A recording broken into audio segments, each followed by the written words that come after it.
All right, guys, what's going on? Welcome in. So it's week 7 here, and the Jets are scheduled to play the Denver Broncos in Denver. I do believe it's a 4:05 kickoff, and Vegas is giving the Jets 3 points. So once again, the Jets are considered an underdog. Now, we do have some news coming out of Denver. Tom Pelissero of the NFL Network is reporting that Wilson is getting an MRI on his hamstring. Okay, on his hamstring. As we all know, Denver, they've struggled this season, specifically on offense.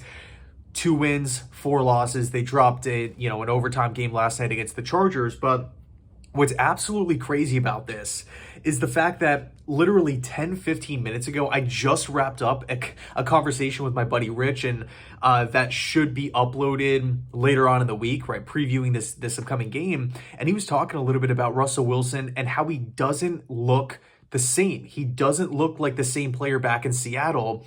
And if it was up to him, he would maybe reassess Russell, make sure there's no injuries, and wouldn't be opposed to sitting him until the bye week, which I believe is in 2 weeks. They have the Jets, another game, and then the bye.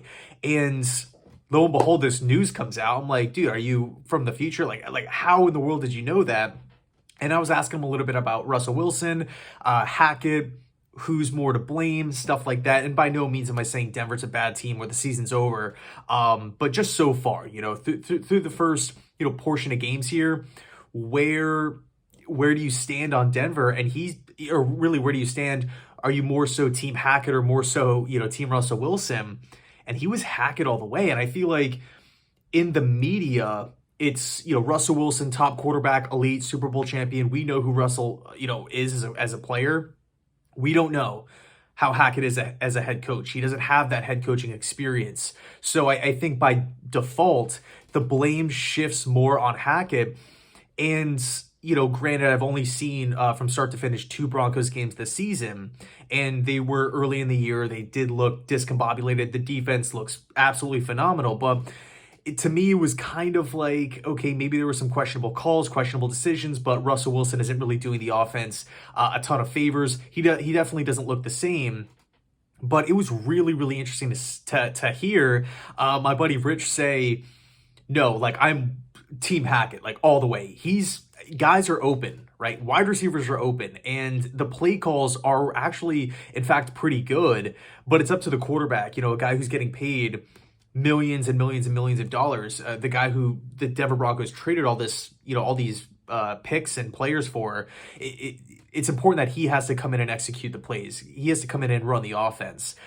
So really, really interesting stuff. But the bottom line is this: the Jets could be taking on Rypien at the quarterback position. Okay, now again, Denver kind of to me, Denver feels a little desperate. They are desperate for a win.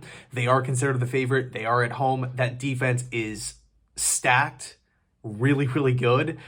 So it should be a really interesting game. But did the Jets catch a break? Maybe some could argue that the Broncos might be better off this week without Russell Wilson. So it's an interesting way, however you want to look at it here. Let me know your thoughts down below in the comment section. What's your take on the situation? And as always, go Jets.